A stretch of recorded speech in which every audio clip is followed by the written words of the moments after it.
Hoy en Historias de Fracaso Exitosas, un podcast en alianza entre finanzas emocionales y vida, vamos a conocer una mirada diferente, una mirada del dinero desde una perspectiva de una mujer empoderada, de una mujer que yo sé que ustedes se van a enamorar de ella y de su historia, que empezaremos por decir algo que condiciona muchos de sus comportamientos, pero que no la define. Es una mujer ciega.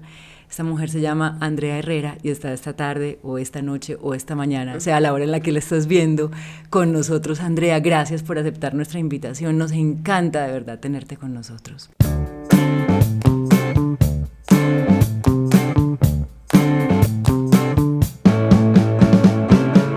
Mónica, no, muchísimas gracias a ti por invitarme a compartir en este espacio, por esa presentación y pues desde lo que he vivido y sé, aquí estoy para compartir.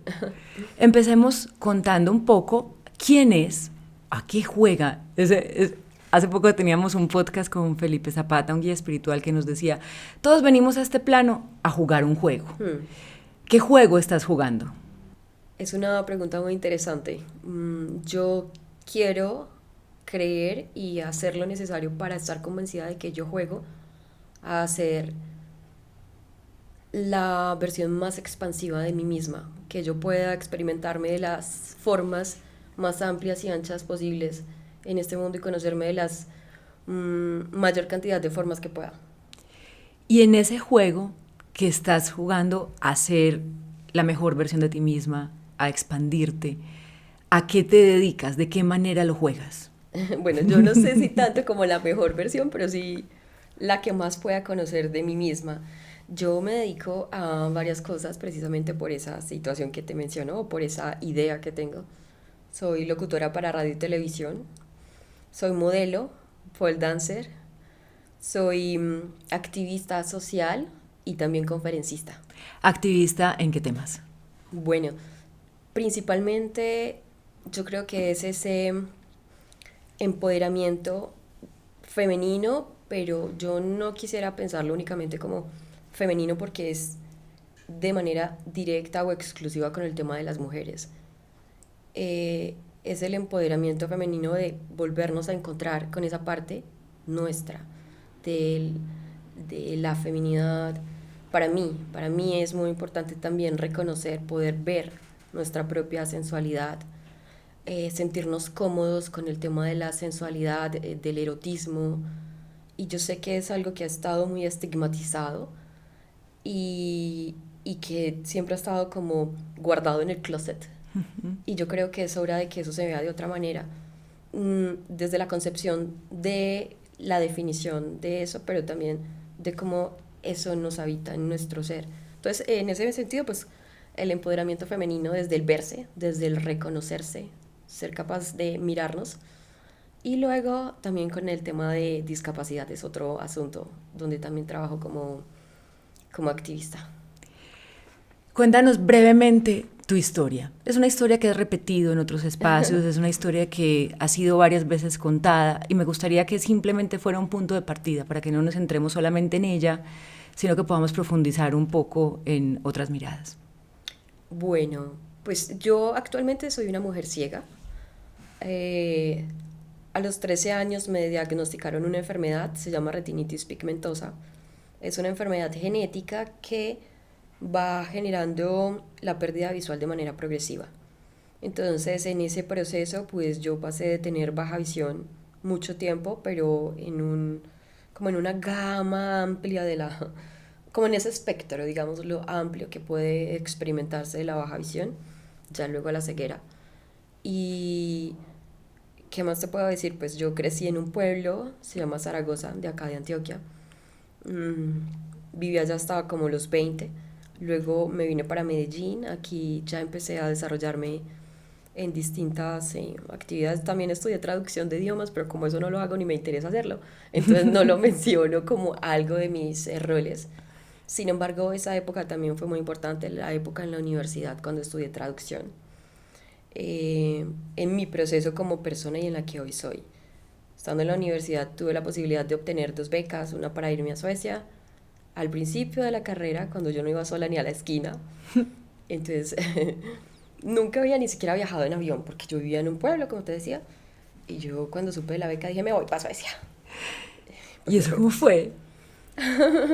Yo estaba con una compañera haciendo una tarea en la sala de en la escuela, en la biblioteca de la escuela de idiomas, en la de Antioquia. Y llegaron y como, ay niñas, se me hacen a un ladito que vamos a hacer una charla. Y pues nosotros nos hicimos a un ladito, pero a escuchar. Y era sobre unas becas de la Unión Europea. Y era para irse a estudiar un semestre a alguno de unos 6 países que había en la lista. Yo estaba estudiando traducción de idiomas y me iba más bien como regular con el inglés porque yo estudié en un pueblo pues muy lejos de aquí, donde las condiciones académicas eran muy diferentes. Yo, pucha, yo me voy a ir para Suecia porque allá es donde. Y llegué a mi casa y le dije a mi mamá, ella todavía vivía y sigue viviendo en Zaragoza, pero la llamé por teléfono y le dije, mami, me voy para Suecia. O sea, después de la charla, el día después de la charla, en ese instante. Sí, exacto. Y pues mi mamá que me conoce, que sabe que cuando yo digo una cosa, pues por algo la estaré diciendo, me dijo, ah, sí, y eso, y ya le expliqué, ah, bueno, mija. Entonces, nada, hice el proceso que se necesitaba para, pues, postularme, como cualquier otra persona, y obtuve la beca, y así fue cuando, pues, me fui por primera vez del país, y fue una experiencia que me ayudó mucho con ese reencuentro conmigo misma. Y ya después, finalizando la carrera, obtuve otra beca, pero en este caso para irme a Canadá. Entonces, ese también fue otro momento importantísimo. Por eso digo, aunque estudié traducción, que eso podría ser un fracaso, porque no estudié para dedicarme a eso, su razón tenía y ahora eso sigue impactando en mi historia. Ahí encontraste las 2 becas estudiando traducción. Sí, eran becas que estaban disponibles para todos los estudiantes que hicieran parte pues de la universidad y yo pues las encontré, las busqué, mejor dicho, no las encontré, las busqué y me fui para allá. Ya después de que me gradué de traducción, estuve un tiempo enseñando francés a niños de colegios en zonas vulnerables de Antioquia no, de aquí de Medellín. Y ese proceso también fue muy significativo para mí. Yo creo que más que enseñar aprendí demasiado. Y más que de los demás, de mí misma. ¿Qué aprendiste? Que uno muchas veces es el que se pone el límite.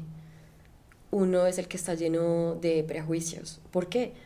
Cuando yo iba a trabajar era con niños. Y yo, ay, jue madre, esos niños cómo irán a ver cuando se den cuenta de que la profesora no ve. Ay, qué horror. Yo estaba muy asustada. Y cuando yo llegué al colegio y los niños me vieron, eso fue como que se enamoraron de mí.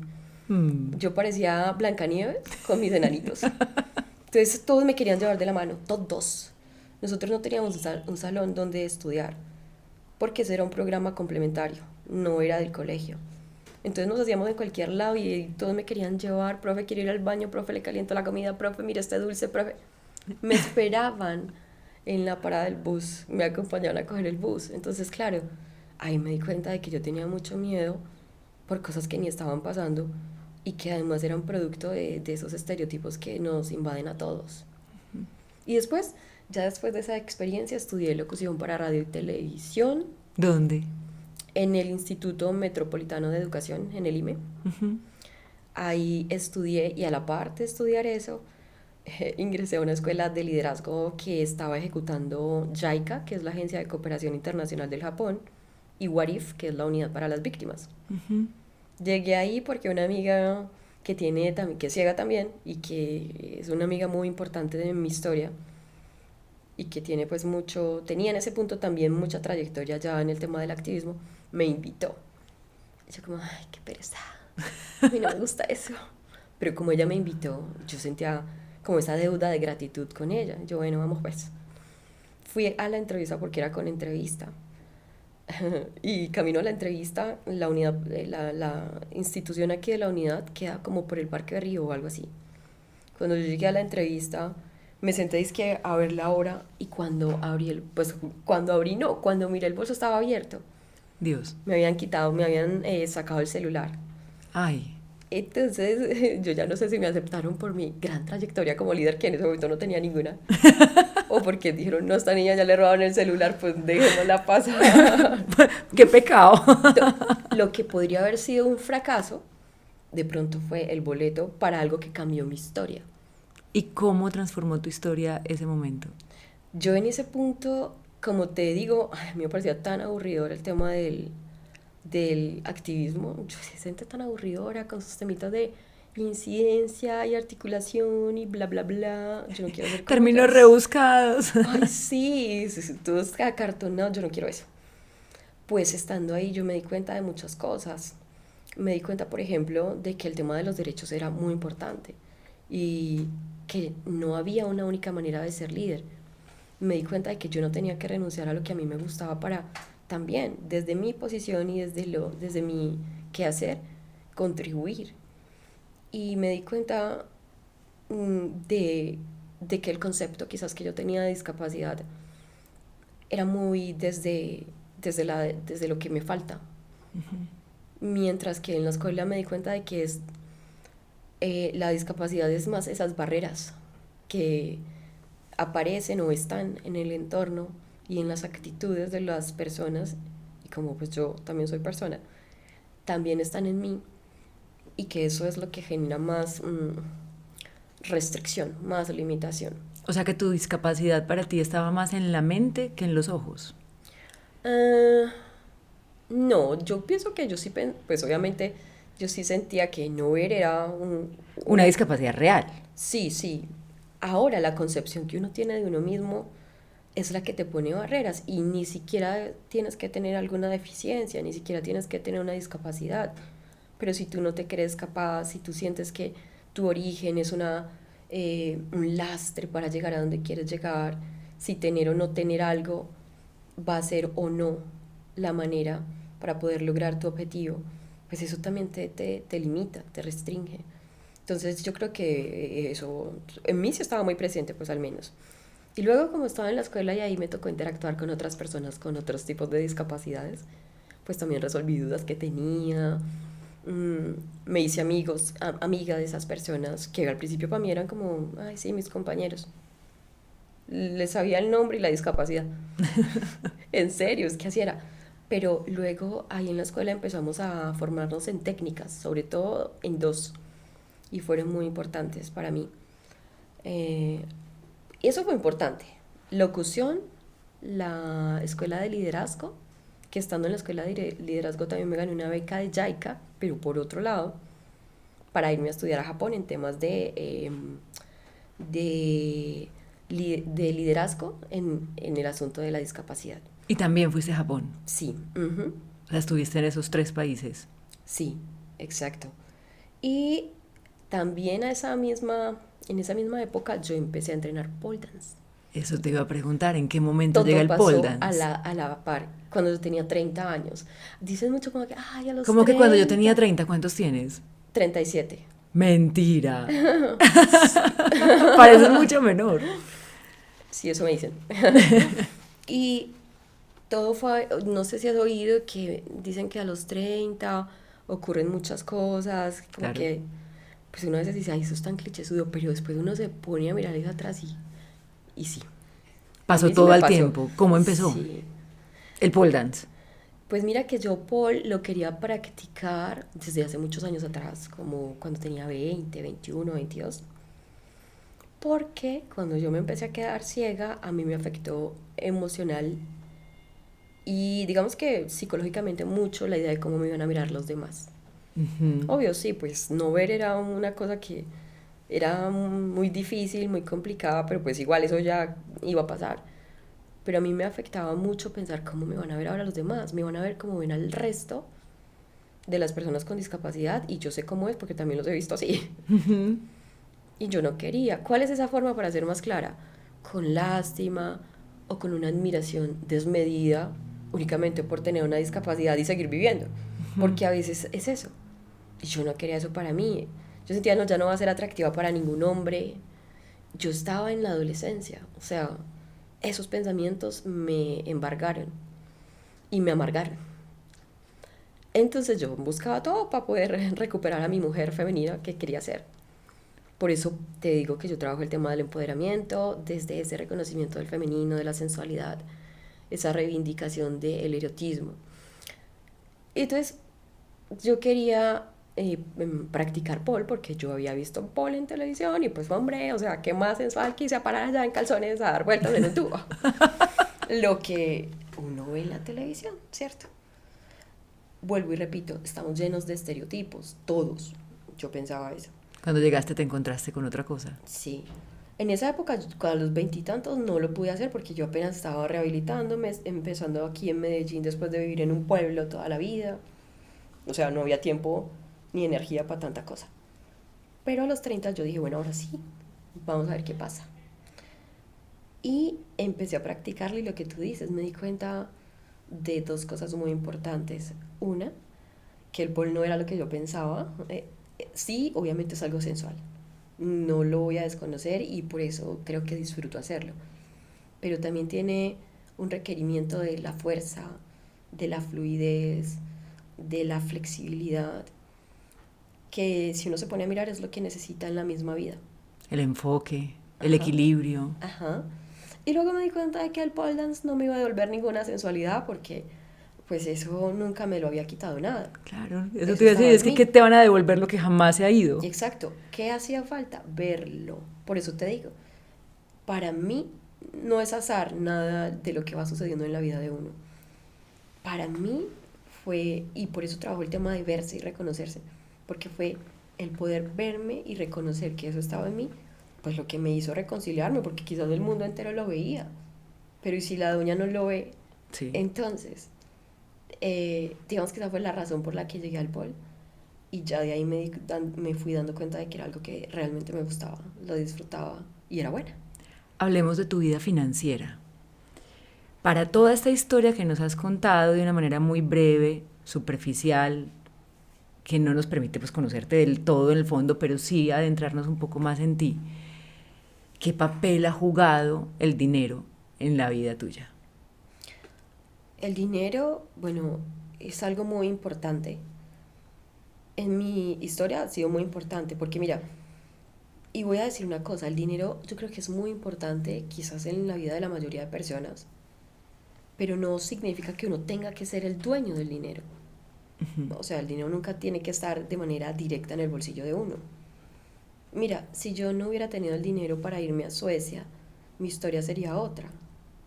Pero ese dinero no era mío, a mí me lo dio alguien más. No era de mis papás no lo tenían. Si hubiera sido por mis papás, yo no me hubiera podido, o por nosotros, no nos hubiéramos podido, yo no me hubiera podido ir ni a Suecia, ni a Canadá, ni a Japón, ni a los otros países donde he estado. Mm, entonces el dinero a mí me ha dado, por ejemplo, la posibilidad de experimentar cosas que han impactado en mi vida para que luego yo pues me beneficie de manera personal y también comparta lo que aprendo con otras personas. Tener recursos me ha permitido, por ejemplo, decidir, yo quiero formarme en doblaje y entonces estudiar doblaje, ¿cierto? Hay formación que es pública, hay formación que no es pública y que para poder tenerla pues necesitas pagarla y se paga con plata, con dinero. Mm, pues tener dinero me da a mí la posibilidad de, eh, de ejemplo, tener el dispositivo móvil o el computador que me permita interactuar y acceder a la información mm, de manera un poco en igualdad de condiciones con el resto. Entonces, por ejemplo, para poner las cosas claras y no dejar ahí como de qué estar hablando esta. Yo, Aterricemos. exacto, por los recursos, vengan de donde provengan.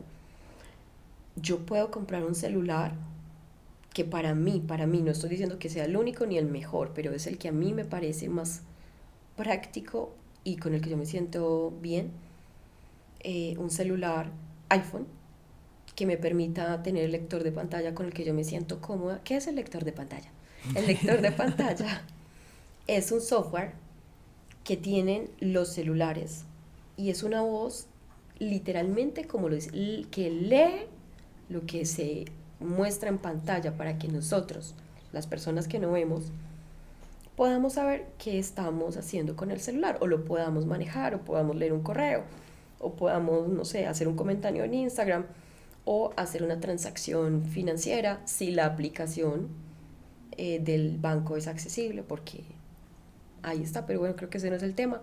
El caso es que Nos iríamos, conversaríamos horas sobre la accesibilidad eso, de las plataformas y demás. pero para que sepamos que es un lector de pantalla, es una voz que cuando uno toca el celular empieza bla, bla, bla, bla. Todo el mundo dice, ¿qué? Es una voz que uno escucha y le deja saber qué está tocando en la pantalla, cómo escribe, todo. Y hacer y ejercer todas las funciones. Para eso necesitas el dinero. Eso. ¿En tu vida ha sido fácil o difícil la consecución del dinero? Así. ¿Se te escapa? ¿Se te genera dificultad? ¿Es una barrera para ti? ¿O no? ¿Has logrado fluir? A ver, pues no o sea, en mi vida, a lo largo de toda mi vida, ¿cierto? Yo me acuerdo que cuando estaba pequeña, pues con mis papás, mi papá toda la vida fue rector de un colegio, del único colegio que en ese momento había allá en Zaragoza. Y yo me acuerdo que había momentos en que era muy difícil económicamente hablando, o sea, no sé, esa plata nunca alcanzaba para el mes, por época, ¿cierto? Entonces era complejo. Pero yo esa sensación nunca la viví como de pensar que el dinero era algo difícil de tener y siendo que no era que tuviéramos así pues mucho, no. Entonces, para responderte, yo creo que yo he tenido una relación con el dinero donde pienso que el dinero está ahí. Vuelvo y te repito, no tiene que estar en mi bolsillo para que me pueda beneficiar. Pero a veces sí, cuando lo tengo en mi bolsillo, después me quedo pensando, pero ¿cómo me gasté la plata en esto? Y no, o sea, en una cosa que después yo ni quiero. Ajá. Pero la puedo conseguir, pero luego digamos que cuando estoy haciendo algunas inversiones, pues de pronto no son las más inteligentes para mí. O sea, puede que lo que haya comprado es bueno, pero si no lo uso, no fue una inversión inteligente en mi caso.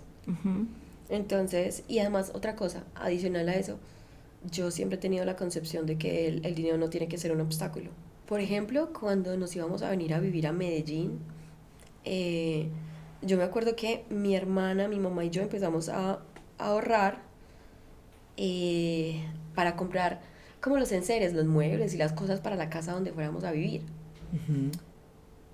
Y yo le dije, mami, ¿y qué tal si mejor recogemos y compramos una casa? Y mi mamá como que, usted se hace exagerada. ¡Ave María! ¿De dónde vamos a sacar todo eso? Y yo, pero yo no le veía lo absurdo. Se vale soñar. No, para mí no era un sueño. O sea, yo de hecho le dije, yo no le dije, pues yo, ¿y por qué ese no? O sea, es lo que tiene de extraordinario. Oye, yo en ese momento trabajaba en un almacén de zapatos y me pagaban 280,000 pesos al mes. O sea, no tenía yo en mi bolsillo el dinero suficiente que me hiciera creer que yo podía comprar una casa, pero no me era necesario tenerlo para saber que lo podía hacer. ¿Y qué pasó? Pues es que vuelvo y digo, o sea, lo que uno cree, eso es. Lo crea. Compramos nuestra casa. ¿Y cómo lograron comprarla? Es que es eso, no son las formas que uno convencionalmente puede pensar. Normal, pues mi papá hizo un préstamo porque obviamente él tenía una buena historia de crediticia. Exacto. Nosotras seguimos ahorrando dinero y se compró la casa. O sea, no era algo tan absurdo como uno puede pensar. Ajá, nuevamente la barrera estaba en la mente. Sí, exacto. La primera vez que ganaste dinero, ¿recuerdas cuándo fue y qué hiciste con ese dinero? Sí me acuerdo cuándo fue, creo que sí, que fue precisamente cuando estaba trabajando en un almacén de zapatos. Tenía unos vecinos que tenían un almacén de zapatos allá en Zaragoza. Y llegó mitad de año y me dieron como para trabajar ahí en su almacén ese mes de vacaciones. Yo creo que esa fue la primera vez, creo yo que tuvo que ser esa. Yo tenía por ahí que 14 quizás o 15. Y ahí fue la primera vez que gané plata, no sé cuánto me pagaron, no me acuerdo. Y tampoco me acuerdo qué hice con el dinero, no me acuerdo, pero yo pienso que esa fue la primera vez. Hoy en día, ¿con quién vives? Con mi hermana. Están las dos juntas. Sí. ¿Y tú vives de tu trabajo? Sí, yo vivo de mi trabajo, de mis ingresos. Ahora, mi papá también, cuando yo necesito alguna cosa, ¿para qué lo va a negar? Él me ayuda Ajá. demasiado. Mi papá sí. Mm, mis papás, yo siento que mi mamá también, obvio, mi mamá, uff, demasiado. Eh, ellos me quieren mucho, pues a mi hermana también. Pero yo siento también que obviamente ellos, y es algo que yo les he dicho, pero es difícil que ellos de pronto no lo vean de esa forma y es comprensible y es que ellos de pronto sientan que me deben como cuidar. Ujú. Proteger, seguirte protegiendo Exacto. siempre. Y yo les digo, papá, no más, es que, o sea, o sea, ustedes ya hicieron su trabajo muy bien y ya, pero yo eso nunca se los voy a poder quitar de su cabeza y pues se los agradezco mucho y ya. ¿Algún momento en tu vida de dificultades financieras que recuerdes en particular? Esas que te decía cuando estábamos pequeñas. Eh, pues es que hubo una época, por ejemplo, donde hubo un paro de profesores. Ujú. Y como hicieron paro, entonces no les pagaron ese tiempo de paro. Entonces no teníamos plata, mi papá no recibió plata yo no sé por cuánto tiempo. Y era complicado, o sea, nos tocaba comer solamente frijoles, arroz y yuca. Y era súper rico, sabía súper rico y todo. Y estábamos chiquitas, yo creo que teníamos por ahí 9 años. Pero uno solo sabe lo que llega a su mesa, uno no sabe todo lo que mi mamá tenía que hacer. Mi Ujú. mamá, porque aunque mi papá era el que trabajaba, la que tenía que resolver eso era mi mamá, empeñando unos aretes o prestando plata, cualquier cosa. Yo creo que esa ha sido la época más compleja en cuanto a lo financiero. Y aún así la disfrutaste. Sí, pero porque yo estaba chiquita y yo no me tenía que, pues, o sea, los papás resuelven todo. Ellos son los que pasan, digamos, las situaciones incómodas. Para ti, ¿quién es una persona rica? ¿Cómo defines la riqueza? Eh, hmm, una persona rica. Yo creo que una persona rica es aquella que tiene y sabe que tiene, porque no es solo tenerlo, es también verlo. Todo lo que necesita y hasta más para poder, pues, como cubrir sus necesidades y también sus gustos. Y ahí me explico, no solamente dinero, también talentos, también habilidades, con qué generar esos recursos. Pero por eso digo, lo tiene que ver. Porque puede ser una persona muy talentosa y si no ve esos talentos y no lo sabe poner en función de eso, pues no, es como plata guardada bajo el colchón. Talento no usado es igual. En ese orden de ideas, ¿te consideras una persona rica? Sí, yo sí. Además porque, pues como ya te lo dije, yo me considero una persona con una mentalidad en la que yo no le pongo una restricción ni a mis metas, ni a mis sueños, ni a mis proyectos, menos basados en lo financiero. Pues de dónde aparece el dinero, pues no siempre lo tengo que saber. Pero llega. Y a veces no va a llegar porque también es real que no. Pero entonces la riqueza ahí va a tener que, va a ser tener que comprender que no todo lo que uno quiere a veces es. ¿Para dónde coges y qué haces con eso? ¿Cuál es la gran riqueza que tú quieres compartirle al mundo? La gran riqueza que yo quiero compartirle al mundo. Yo diría, ya de hecho creo que lo he mencionado, ¿cierto? Y es que tenemos una vida, una. Así sean más, uno solo tendrá conciencia de la que está viviendo en tiempo presente. Y en esa vida uno tiene la posibilidad de experimentarse de todas las formas que pueda y que se permita. Eso me parece mmm, una gran riqueza que me gustaría, o que bueno sería que las personas lo pudieran ver y que la tenemos todos. Y otra es esa precisamente, esa riqueza que yo quiero compartir es que cuando una persona es capaz de verse y no tiene que ver con sus ojos, y no estoy diciendo como, ay, mírate con los ojos del corazón, no, o sea, sé capaz de reconocer lo que eres, de todo lo que tienes, también de lo que no, porque no hay nada malo con esas cosas que uno no tiene. pero cuando uno no las ve, entonces sabe con quién se puede unir, que sí los tenga. Entonces verse, creo que es la clave para poder experimentarse en esta vida de la mayor cantidad de formas que decida y pueda. ¿Tú consideras que tu ceguera ha sido una maestra para tu vida? Absolutamente, absolutamente. Yo renegué, yo no quería y obviamente, o sea, a mí no me preguntan, ¿no, este quiere ser ciega? No, pues no. Obvio no. Ajá, me tocó. Entonces, la vida y la ceguera, pucha, la ceguera me ha enseñado tanto, tanto, que si me dicen, ay, ustedes si le ponen a escoger otra vez ser ciega, pues yo creo que lo pienso bastante, ¿cierto? Porque ver también es muy chévere, pero sí ha sido una gran maestra, pero no per se, eso sí, no per se, es porque yo he sido una alumna dispuesta. Explícate en eso más. ¿Cómo ha sido esa disposición? Eh, digamos que yo, cuando empecé a perder la visión, yo tomé decisiones. Tomé, creo que dos decisiones que me cambiaron, no de inmediato, no para siempre, pero fueron fundamentales.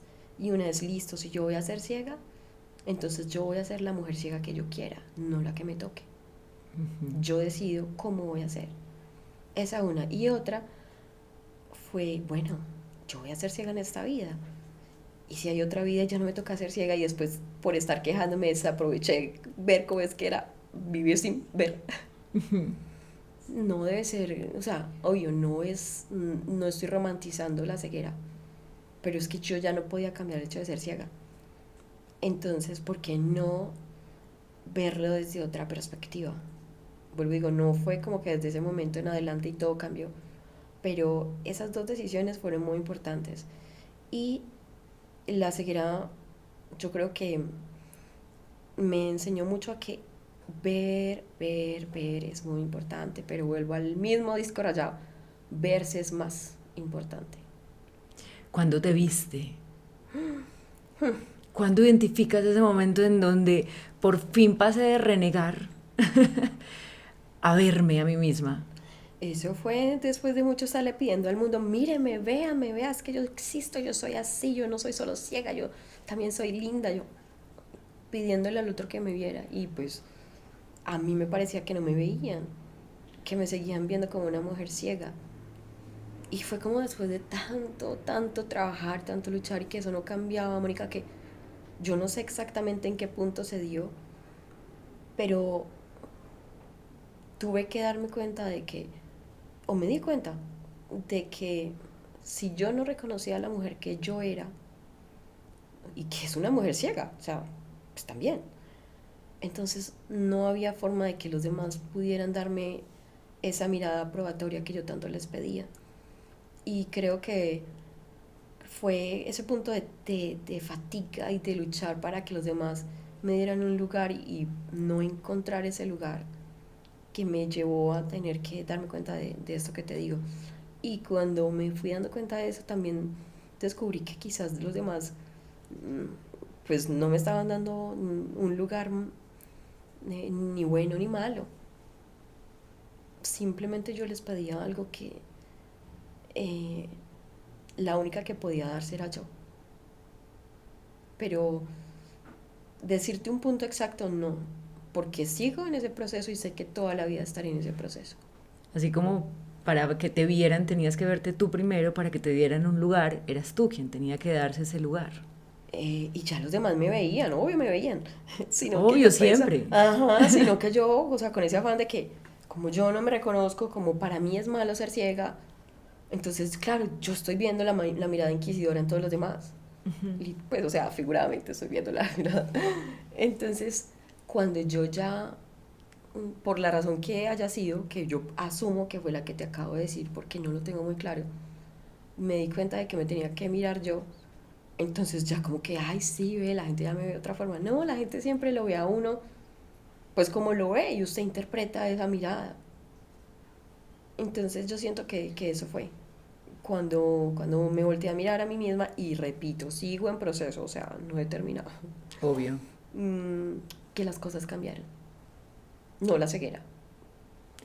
Y en ese proceso de maestría, que hablamos de la ceguera como una maestra, ¿qué papel han jugado los otros profesores? Me refiero a profesores como el pole dance, profesores como el activismo, profesores que hayas tenido también en tu vida. Bueno, empecemos por el pole dance. Yo siento que el pole dance fue algo muy importante, es algo muy importante en mi historia. Yo nunca me imaginé que tanto, pero el pole dance no solamente me sirvió para yo sentirme cómoda en mi piel, siendo la que yo era, sino que fue como ese reflector que se posó sobre mí literalmente y atrajo la atención de los demás y pude comprobar lo que acabo de decirte, que la mirada de los demás no era esa que yo pensaba, era en muchos casos mirada de admiración, en muchos casos mirada de, bueno, indiferencia, pues sí, ella se pone, en otros casos mirada de interés, de atracción, pero no era una única, ni tampoco era la estigmatizadora, si es que se dice así, Sí, así se dice. que yo pensaba. Además el pole dance eh, me ayudó también a comenzar con el tema del modelaje. A conectarte con tu cuerpo. Ajá, sí, sí, sí, total. O sea, cuando yo llegué a hacer pole, yo ya me había convertido en la que yo quería. Pero el pole dance me ayudó como a darme cuenta de eso, que tenía que verme para que los demás me vieran. Ujú. Y hasta el sol de hoy, pues yo participé en el campeonato mundial en el 2019, donde quedé subcampeona de mi categoría. Hasta el sol de hoy el pole dance sigue siendo eso que mucha gente recuerda de mí o por lo que quiere saber un poco más de mí. Ujú. Obvio, no es el pole dance per se, no es la ceguera per se, es el paquetico que yo soy. Y ese Es la mujer paquetico, empoderada. ajá, es eso. Eso en cuanto al pole.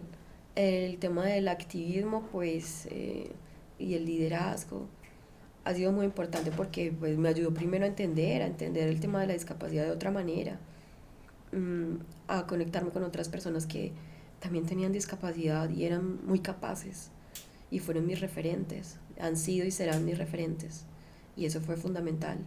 Y poder yo, siendo una mujer privilegiada, porque me considero una mujer privilegiada, contribuir desde mi privilegio para que otras mujeres con discapacidad también vean su propio privilegio, creo que es algo que tengo que agradecerle a este tema del liderazgo y del activismo.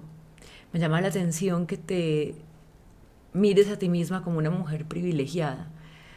Quizá en la mirada de muchos que se paran en el victimismo es como eh, hubiera podido ser también tu mirada, ¿cierto? Ser la víctima Sí, y pararte en el punto de la víctima de nací en un pueblo de escasos recursos, una familia que se la ha tenido que luchar mucho, tengo una discapacidad, soy una víctima, pero te ves a ti misma como una privilegiada. Eso te llena de privilegios además.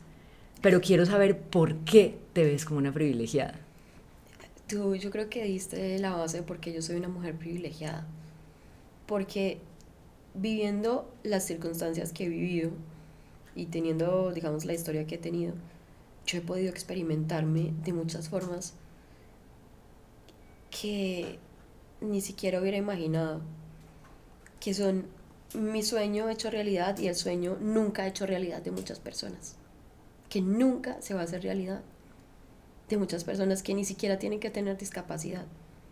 Pero yo me siento a veces a pensar y a mirar hacia atrás en mi historia y yo digo, yo he tenido la posibilidad de ir a este lugar, a este otro, eh, de participar en lo que yo quiera participar o pueda pues también, eh, vivir tantas cosas que no se han frenado por eso que puede ser considerado un lastre, una barrera, una limitación.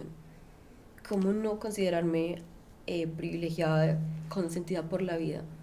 Cuando no necesito ni siquiera ver, no necesito haber nacido rica, no necesito haber nacido en Nueva York para poder experimentarme y tener una historia que hoy me permita ser invitada a un podcast como este, por ejemplo.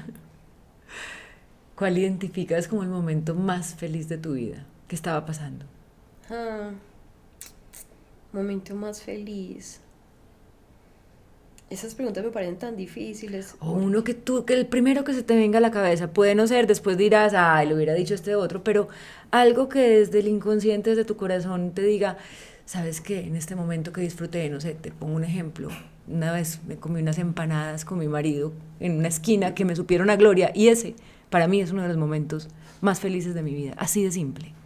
Bueno, pues como tú dices, el primero que se me vino a la cabeza fue comiéndome un rollito así de canela en Suecia, que me encantan los de allá. O sea, tengo que ir allá otra vez. Y es porque ese momento, pues obviamente significa la concreción de muchas cosas. Haber logrado. Ajá. Ir con mis miedos hasta allá, porque pues no se quedaron en Colombia, se fueron conmigo, pero nos fuimos todos. Y aún con miedo te fuiste. Ajá. Y aún con miedo disfrutaste del rollito de canela. Es un simbolismo Sí. de lo que querías lograr. Uh-huh. Y ahora tienes un proyecto que vas a comenzar justo con Vida. Uh-huh. Háblanos un poquito de ese proyecto para que también invitemos a quienes nos escuchan y nos ven a que disfruten de él. Sí, es un proyecto muy bello. Va a ser también un video podcast que se va a llamar Si te ves, te veo. Uh-huh. El propósito es pues que nosotros nos sentemos a conversar así como estamos nosotras. Y que los invitados pues tengan un perfil particular. Ese perfil es personalidades reconocidas y tienen una razón de ser, ¿cierto? Y es porque queremos saber ellos cómo se ven a sí mismos, para que luego nosotros contrastemos esa mirada propia que ellos tienen con esa mirada general que tiene el público de ellos, y darnos cuenta de que las personas no son solo lo que uno ve, y que hay muchas cosas que esas personas, aunque nunca las compartan, están, como los temores, por ejemplo, como esos puntos que ellos también tienen que trabajar, con los que se tienen que reconciliar de sí mismos, pero que es parte de nuestra naturaleza humana y que no se escapa de nadie, porque a veces pensamos que por no, lo que tú decías, por no haber nacido en tal lugar o tener tal privilegio o que mi historia sea aquella, entonces yo no tengo opciones, o la vida del que sí las tuvo es más fácil. Y la vida interna sobre todo, no me refiero a si puede comprar o no tal cosa, pero la vida interna. Entonces con ese proyecto queremos eso, saber cómo cada persona se ve para que la veamos, sobre todo que yo la vea, porque si esa persona no se abre a contarme a mí cómo es, yo no la voy a poder ver, porque quien a mí no me cuenta cómo es, pues para mí no está, No es existe. visible. Exacto. No es posible. Uh-huh. Pues Andrea, gracias porque nos permitiste verte, porque de verdad nos contaste cómo te ves y al tú contarnos cómo te ves, nosotros también te vemos. Porque a veces nos cuesta mucho ver al otro, sobre todo cuando está parado en unas condiciones de limitación, en este caso visual, pero que nos has abierto la puerta y tu corazón a darnos cuenta que hay otras miradas muy posibles. Creo que nos quedan grandes lecciones de esta conversación, sobre todo rescato mucho el tema del dinero, tantas personas que nos buscan en finanzas emocionales a decirnos que las condiciones de vida son las que no les permiten salir adelante, y tú nos muestras con un ejemplo que no hay barreras cuando uno tiene claro un propósito, cuando uno tiene claro hacia dónde va. Así suena cliché, así es. Mónica, no, gracias a ti, porque fue un espacio en el que, lo que te digo, cuando uno se ve a sí mismo a través de los ojos de otra persona, también tiene la manera de percibirse y de otra forma, valga la redundancia, y escucharte a ti con tus preguntas, me llevó a eso, a reconocer nuevamente mi historia, a darle un valor y a resignificar aquellos momentos que quizás podrían considerarse fracasos. Entonces, mil gracias por eso. Antes de terminar, ¿algún mensaje que quieras dejar en la cabeza, en el corazón, en el espíritu de quienes nos están viendo y escuchando? Sí, yo creo que es súper importante, lo que te digo, resignificar nuestra historia. No cambiarla, a veces no va a ser posible cambiar la historia que hemos vivido. Definitivamente lo que vivimos ya se vivió, pero si lo resignificamos, la cosa cambia.